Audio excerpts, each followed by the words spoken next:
नमस्कार दोस्तों, हरियाणा में आज कैबिनेट की बैठक हुई है।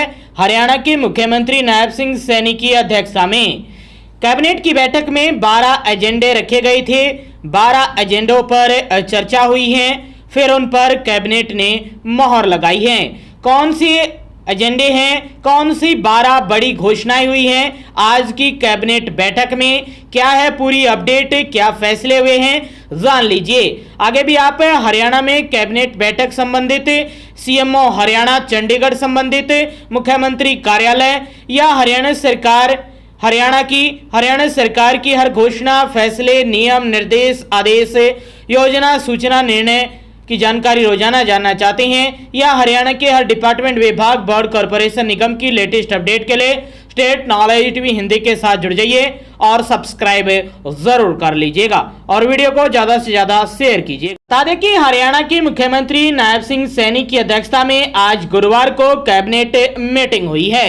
इसमें 12 प्रमुख प्रस्तावों पर चर्चा के बाद मोहर लगा दी गई है।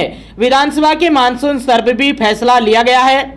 बता दें कि 27 अगस्त यानी इसी महीने से मानसून सत्र शुरू होगा, जो 3 दिन चलने वाला है। मीटिंग के बाद मुख्यमंत्री नायब सिंह सैनी ने इसकी जानकारी दी है। बताया कि वाटर सिक्योर हरियाणा प्रोग्राम लागू किया गया है। इसमें विश्व बैंक के सहयोग से 5,714.80 करोड़ रुपए की लागत आएगी।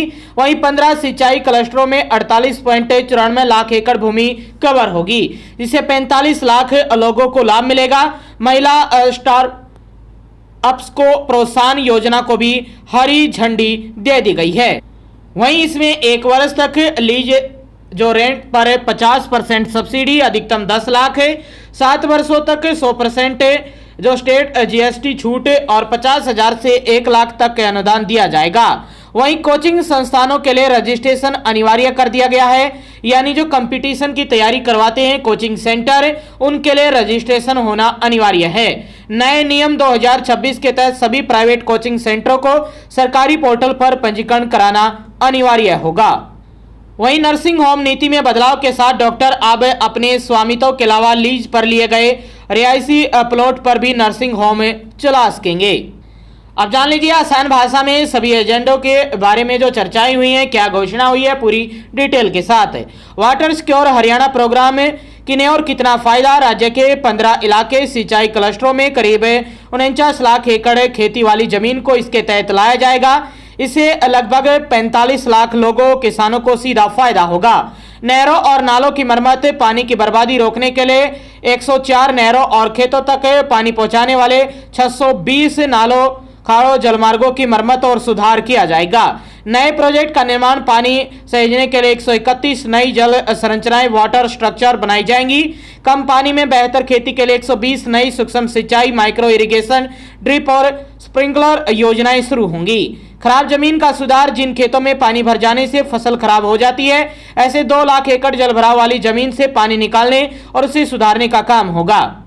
वहीं हरियाणा राज्य स्टार्टअप नीति 2022 महिला उद्यमियों को खास मदद मिलेगी। अगर कोई महिला अपना स्टार्टअप शुरू करती है तो उसे दुकान या ऑफिस के किराए, लीज पर 1 साल तक 50% छूट, अधिकतम 10 लाख मिलेंगे। 7 साल तक 100% स्टेट जीएसटी टैक्स वापस मिलेगा। छोटे कामों के लिए 50,000 से लेकर 1 लाख रुपए तक की सीधी आर्थिक मदद, माइक्रो ग्रांट दी जाएगी। अन्य स्टार्टअप्स के लिए भी फायदे होंगे। 7 साल तक 50% स्टेट जीएसटी टैक्स वापस लिया जाएगा। शुरुआत में पैसे की किल्लत न हो, इसके लिए 25 लाख रुपए की जो सरकारी मदद है, सीड फंड मिलेगा।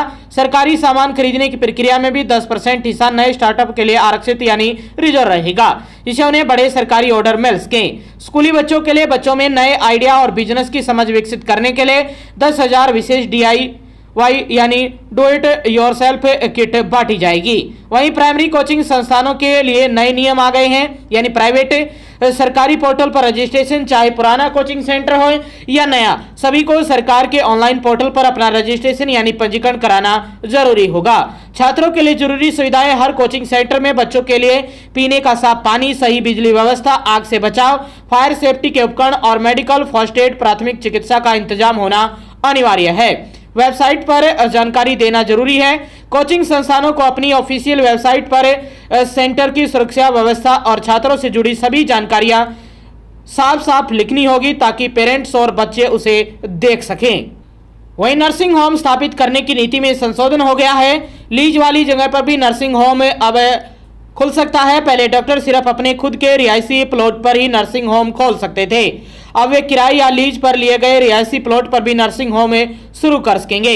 यह अनुमति लीज की समय सीमा तक लागू रहेगी। किन डॉक्टरों को मिलेगा फायदा? यह सुविधा एलोपैथिक और आयुष दोनों तरह के डॉक्टरों के लिए है। शर्त बस यह है कि डॉक्टर अपनी मेडिकल काउंसिल प्रैक्टिस में और local IMA India medical system में रजिस्टर्ड होना चाहिए। वहीं कन्वर्जन फीस, रिहायशी जमीन पर नर्सिंग होम चलाने के लिए तय कन्वर्जन शुल्क देना होगा। इससे कॉलोनियों और आसपास के इलाकों में भी लोगों को तुरंत और बेहतर इलाज चिकित्सा सुविधा मिल सकेगी। वहीं विश्व स्तरीय H हब इनक्यूबेटर की स्थापना होगी। H हब इनक्यूबेटर स्टार्टअप्स को मदद मिलेगी। सलाह और सही माहौल देने के लिए राज्य में एक वर्ल्ड क्लास केंद्र H हब बनाया जाएगा। इसमें बड़ी कंपनियां और यूनिवर्सिटी एक साथ मिलकर काम करेगी। वहीं सरकारी खरीद में 10% आरक्षण होगा। सरकारी विभाग हर साल जितनी भी खरीदारी करते हैं उसका 10% हिस्सा हरियाणा के नए स्टार्टअप्स में खरीदना अनिवार्य होगा। इसे स्टार्टअप को पक्के सरकारी ऑर्डर मिलेंगे। निवेश पर सरकारी ग्रांट, मैचिंग फंड। जब कोई प्राइवेट निवेशक, एंजल इन्वेस्टर या बड़ी कंपनियां किसी स्टार्टअप में पैसा लगाएंगी या पायलट प्रोजेक्ट करेंगी तो सरकार भी इसमें मदद के तौर पर 10 लाख रुपए से लेकर 25 लाख रुपए तक का फंड या मैचिंग ग्रांट अपनी तरफ से देने जा रही है। ट्रेनिंग ऑपरेटर रखने पर मदद, अगर कोई स्टार्टअप युवाओं को ट्रेनिंग यानी जो अप्रेंटिसशिप पर रखता है तो उन्हें स्टाइफंड देता है तो सरकार इस स्टाइफंड का 50% खर्च यानी अधिकतम 7,500 रुपये प्रति महीना खुद उठाएगी। एक स्टार्टअप को एक साल में अधिकतम 50 ट्रेनिंग के लिए छूट मिलने जा रही है। वहीं चंडीगढ़ वाले स्टार्टअप को भी लाभ मिलेगा। जिन स्टार्टअप्स का मुख्य कार्यालय चंडीगढ़ में रजिस्टर्ड है उन्हें भी कैटेगरी 2 स्टार्टअप मानकर हरियाणा सरकार की इन सभी योजनाओं का पूरा फायदा दिया जाएगा। ये वो एजेंडे थे जिनका सीधा असर आप लोगों पर रहने वाला है। टोटल 12 एजेंडों पर चर्चा हुई है। इन एजेंडों पर मोहर लग गई है। यह बड़ी खबर थी हरियाणा की कैबिनेट से सीधी। हरियाणा के मुख्यमंत्री नायब सिंह सैनी ने खुद प्रेस में ये जानकारी दी है। कैबिनेट की बैठक में क्या क्या हुआ है ये जानकारी दी है मुख्यमंत्री नायब सिंह सैनी ने। तो ये आप सभी के लिए बड़ी अपडेट थी और साथ में मानसून का जो स्तर है वो कब शुरू होने वाला है विधानसभा में, इस पर भी मोहर लग गई है यानी फैसला ले लिया गया है सरकार द्वारा। तो 27 अगस्त से मानसून सत्र शुरू हो रहा है और ये 3 दिन चलने वाला है। ये खास होने वाला है क्योंकि इसमें कई ऐसे बिल आ सकते हैं जो आम जनता के लिए हैं। बड़ी खबर थी ये आप सभी के लिए कैबिनेट बैठक को लेकर, मंत्रिमंडल की बैठक को लेकर।